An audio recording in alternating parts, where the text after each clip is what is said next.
Lumen nomor 11.944,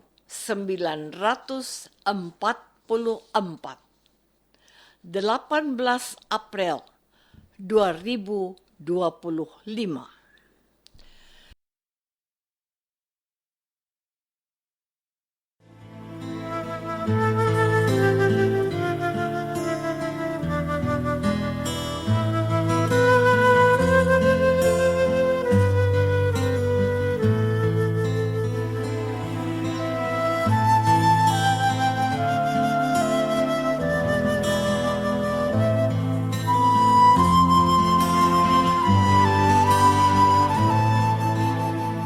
Saudara pendengar di segenap penjuru tanah air, selamat bergabung dengan Lumen Indonesia. Lumen Indonesia, siap melayani Anda setiap hari. Saudara terkasih, marilah kita bersatu dalam Tuhan kita Yesus Kristus yang tidak berubah dahulu, sekarang, dan selama-lamanya.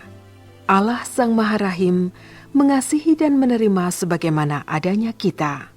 Allah Bapa kita di surga senantiasa bersedia menolong, menghibur, dan meneguhkan kita dalam menghadapi segala permasalahan hidup sehari-hari.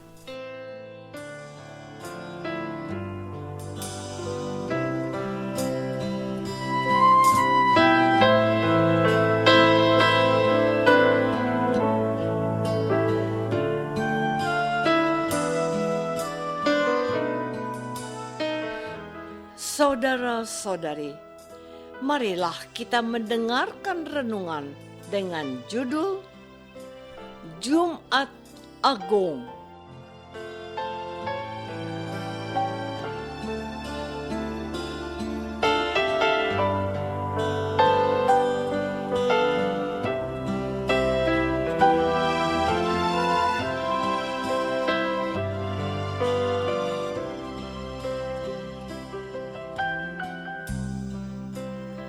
Yang berdasarkan pada Injil Yohanes bab 19 ayat 25. Dan dekat salib Yesus berdiri ibunya dan saudara ibunya, Maria, istri Klopas dan Maria Magdalena. Sesudah Yesus meminum anggur asam itu, berkatalah ia, "Sudah selesai." Lalu ia menundukkan kepalanya dan menyerahkan nyawanya.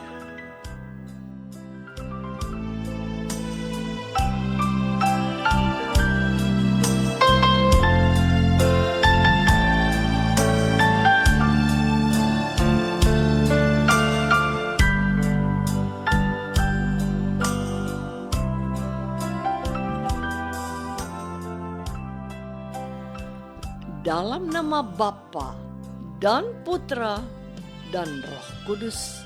Amin. Saudara-saudari terkasih dalam nama Tuhan Yesus Kristus. Jumat Agung merupakan satu-satunya perayaan dan hari besar keagamaan dalam Gereja Katolik yang dilaksanakan tanpa misa atau tanpa liturgi Ekaristi. Maka dalam perayaan Jumat Agung tidak ada doa syukur agung. Nama resmi untuk perayaan Jumat Agung adalah ibadat Jumat Agung. Tubuh Kristus yang dibagikan dalam ibadat Jumat Agung sudah dipersiapkan 1 hari sebelumnya. Dan ibadat Jumat Agung yang dirayakan setiap tahun terbagi menjadi 3 bagian. Pertama, liturgi Sabda.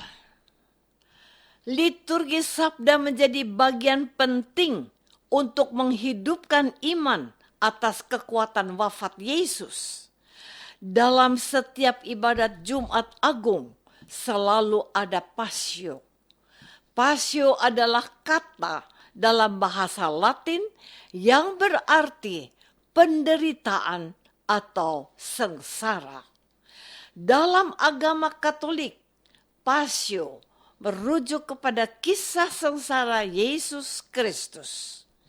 Pasio atau kisah sengsara Yesus yang selalu dipakai dalam ibadat Jumat Agung diambil dari Injil Yohanes bab 18 dan 19. Dalam kedua bab ini dikisahkan drama yang dimulai dari penangkapan Yesus sampai kepada Yesus wafat di atas kayu salib. Dalam drama itu ada beberapa tokoh yang menarik untuk kita renungkan. Saudara-saudari terkasih, tokoh pertama dalam sengsara Yesus adalah Yudas Iskariot. Ia merupakan orang terdekat. Yudas Iskariot termasuk lingkaran pertama. Yudas Iskariot hampir setiap hari ada bersama Yesus. Maka Yudas Iskariot tahu kebiasaan Yesus. Dari sosok Yudas Iskariot kita belajar bahwa kedekatan seseorang dengan Yesus atau dengan Allah tidak serta-merta membuat seseorang menjadi baik dan jauh dari hal-hal yang jahat. Semakin kita dekat dengan Allah, kekuatan jahat justru bekerja semakin giat. Maka kita perlu senantiasa berjaga-jaga dan waspada terhadap kekuatan jahat. Yudas Iskariot memiliki kelemahan, yakni serakah, cinta akan uang, dan mengabaikan keselamatan dirinya dan keselamatan orang lain. Kita pun bisa seperti Yudas Iskariot yang serakah dan cinta akan uang sampai kita tidak memikirkan akibat dari perbuatan kita. Ada banyak contoh di sekitar kita di mana perilaku jahat salah satu anggota keluarga yang dampaknya menghancurkan semua anggota keluarga. Saudara-saudari terkasih, tokoh kedua yang tampil dalam kisah sengsara Tuhan Yesus Kristus yang dibacakan dalam Injil hari ini adalah imam-imam kepala dan orang-orang Farisi. Imam-imam kepala, orang-orang Farisi dan ahli Taurat menjadi kelompok penting yang menentang dan menolak kehadiran Yesus di tengah-tengah umat Israel.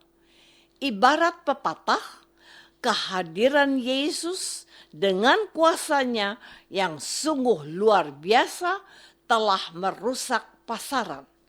Sebab telah bertahun-tahun keberadaan para imam kepala, orang-orang Farisi, dan ahli Taurat seperti tidak tersentuh oleh siapapun.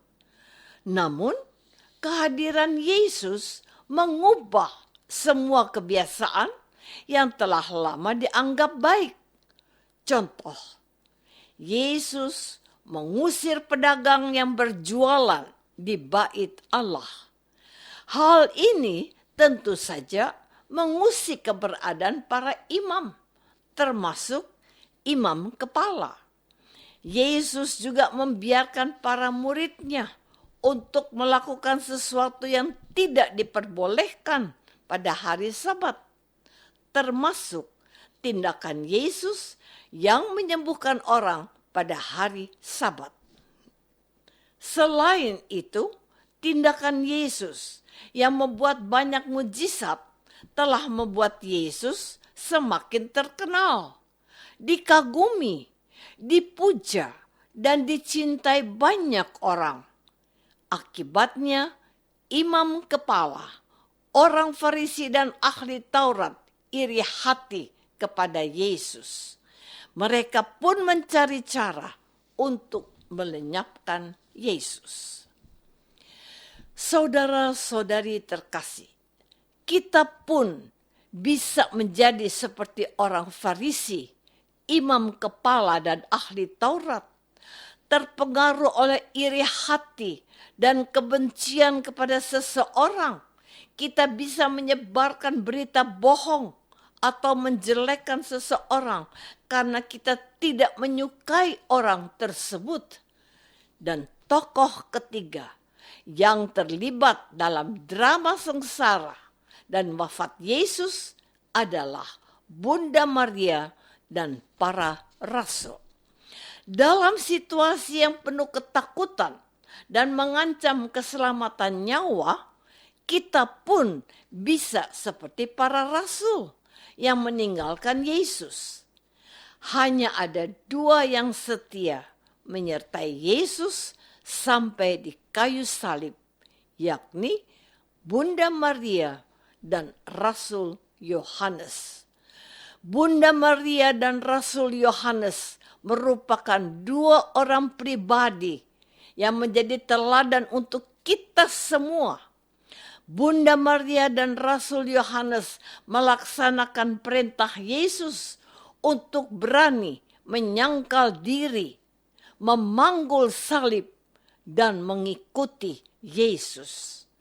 Selain liturgi sabda, ada 2 lagi bagian penting dalam ibadat Jumat Agung, yakni penghormatan salib untuk memusatkan perhatian pada salib sebagai sumber kebahagiaan dan penerimaan komuni sebagai buah dari salib Yesus.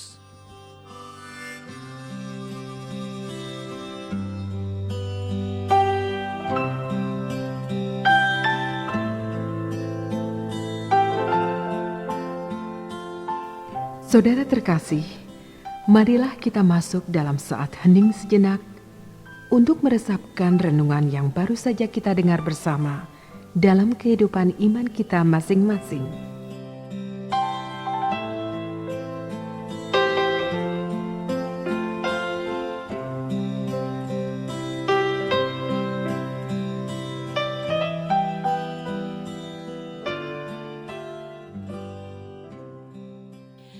Apakah kita menyadari bahwa sebagai pengikut Yesus kita dituntut untuk menyangkal diri, memanggul salib setiap hari, dan mengikuti Yesus?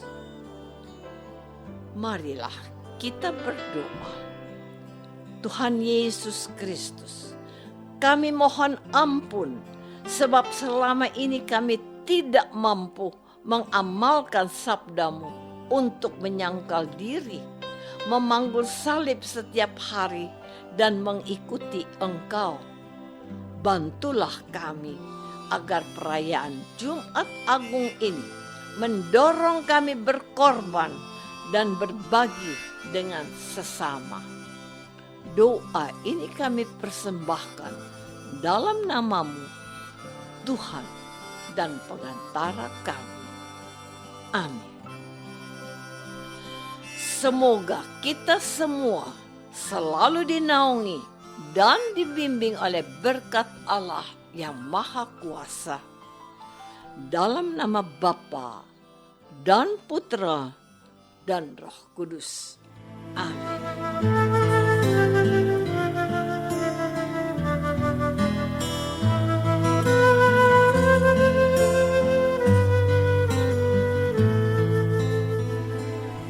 Dengan penuh kasih dan sukacita, Lumen Indonesia mengundang saudara-saudara seiman di segenap penjuru tanah air.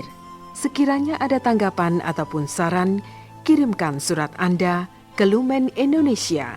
Terima kasih atas perhatian Anda. Sampai berjumpa lagi dengan Lumen Indonesia pada waktu dan gelombang yang sama esok hari.